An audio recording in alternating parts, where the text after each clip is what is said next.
Dans certaines zones rurales, se rendre à un centre d'examen reste un défi. Exemple frappant à Serio, où des candidats au CEP ont dû emprunter des pirogues pour franchir le fleuve Davo. Un parcours périlleux qui relance le débat sur l'accès à l'éducation dans les zones enclavées. Toujours à Gagnoa, les militants du Parti démocratique de Côte d'Ivoire affichent clairement leur soutien à Tidjane Thiam, récemment élu à la tête du parti. À l'approche de la présidentielle de 2025, la mobilisation se renforce dans la région du Go. Et à Guiglo, c'est un beau geste de solidarité. Les anciens du lycée moderne de la ville ont fait un don de livres et de kits d'hygiène à leur ancien établissement. Une initiative saluée par les élèves et l'administration. Voilà pour le sommaire de ce Près de chez nous spécial région. Bienvenue à tous et à toutes. Le CEP s'est déroulé ce 19 mai dans le calme à Gagnoa, mais pour certains élèves du canton Bamo, le trajet vers le centre d'examen a été une véritable épreuve. À Serio, il a fallu traverser le fleuve Davo en pirogue pour atteindre le centre unique du village de Wanewa. J'aimerais remercier M. Moussa Konaté qui nous donne la voiture. Ça fait 1 à 3 ans maintenant qu'il nous donne la voiture. On le remercie beaucoup. On demande à l'autorité ivoirienne de nous aider pour nous donner la route et un centre des amis. Il y aura un témoignage. Vraiment, j'ai mal au cœur. L'année surpassée, en 2023, il y a eu l'un de mes élèves, son papa s'appelle M. Swanga Henri. L'enfant ayant venu à Wanewa en pirogue, en retournant, ils étaient 2, et la pirogue a chaviré. Et le fils de M. Swanga Henri est resté dans l'eau. L'autre, ayant en tête ce drame, a refusé qu'à tout moment de ne plus aller à l'école. Vraiment, le témoignage que nous rendons, nous avons mal au cœur parce qu'aujourd'hui, vraiment, on est dans des difficultés énormes. Pour soulager les élèves, un véhicule a été mis à disposition cette année par un cadre local. Oui, il s'agit de nos enfants qui sont scolarisés dans des sous-préfectures où l'accès est difficile à leur centre d'examen, tels que des enfants qui sont dans la région du Bamo, Bougouroupalegnoa et autres, du Bamo, Bodognoa, qui doivent composer dans la sous-préfecture de Serio, précisément à Wanewa. Donc avec ces saisons de pluie, ils avaient pour coutume de traverser la Davo pour pouvoir aller composer. Et depuis un certain nombre d'années, nous avons décidé de prendre ça en charge.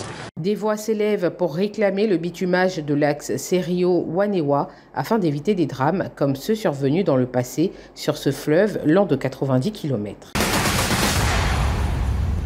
Toujours à Gagnoa, les militants du PDCI-RDA affichent leur soutien à Tidjane Thiam, élu lors du congrès éclaté du parti.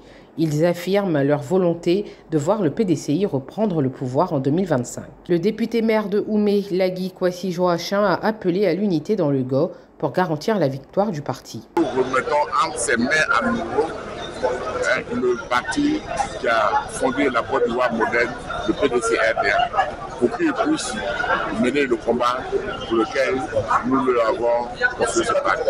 Nous soutenons à 1000% le président Thiam. Il est notre plan A jusqu'au plan Z pour conduire le PDCI à la victoire. Nous avons trop duré dans l'opposition.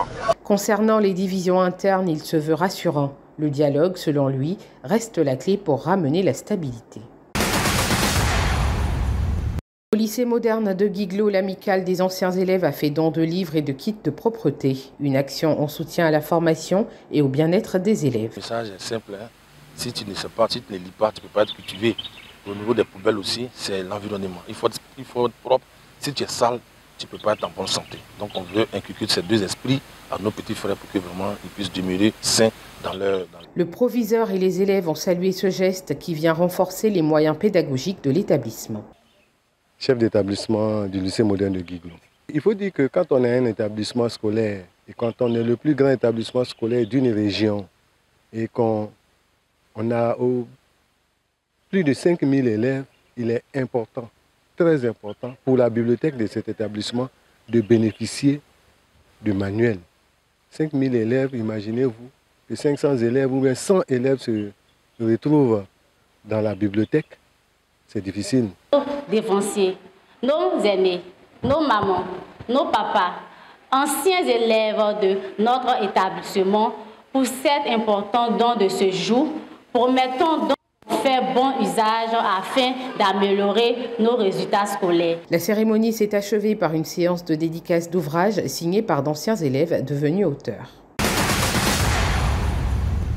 Et pour finir, du 24 au 26 avril, à Daloa s'est tenue la 17e journée internationale du métier de secrétaire. Cette édition organisée par la SINASEFSI a réuni professionnels et élèves autour de la réforme du métier dans l'administration. Nous avons choisi un thème qui est le métier de secrétariat dans l'administration publique ivoirienne. Nous avons choisi ce thème parce que dans notre administration, aujourd'hui, nous connaissons beaucoup de changements. Et nous voulons être au goût du jour, être à niveau par rapport aux nouvelles technologies, à toutes les évolutions que nous rencontrons aujourd'hui. Les échanges ont porté sur les conditions de travail, la modernisation du métier et les défis du quotidien. En 92, quand je fus bachelier, j'ai été orienté en secrétariat bureautique. Et donc, en son temps, existait la FESI, où je pouvais à tout moment changer pour aller faire les études à l'université. Mais il y a une éminente personnalité qui n'est plus de ce monde, le professeur Idara, que j'ai rencontré personnellement, qui m'a donné le conseil de suivre le secrétariat et qu'un jour, je ne regretterai pas. Effectivement, je ne regrette pas d'avoir embrassé ce métier. Par cette journée, j'ai réussi à comprendre que le secrétaire ou la secrétaire est indispensable pour le bon déroulement d'une société. Et j'ai aussi appris que la secrétaire est la vitrine de l'entreprise et que nous devons être toujours respectueux, nous devons être toujours présents, nous devons, n'est-ce pas, organiser l'entreprise. Et grâce à cette cérémonie aussi, j'ai su que le ou la secrétaire doit être capable de se surpasser. Objectif, faire émerger des propositions concrètes pour revaloriser cette profession souvent oubliée. C'est la fin de cette édition, merci de l'avoir suivi. L'information continue sur 7info et sur 7info.ci.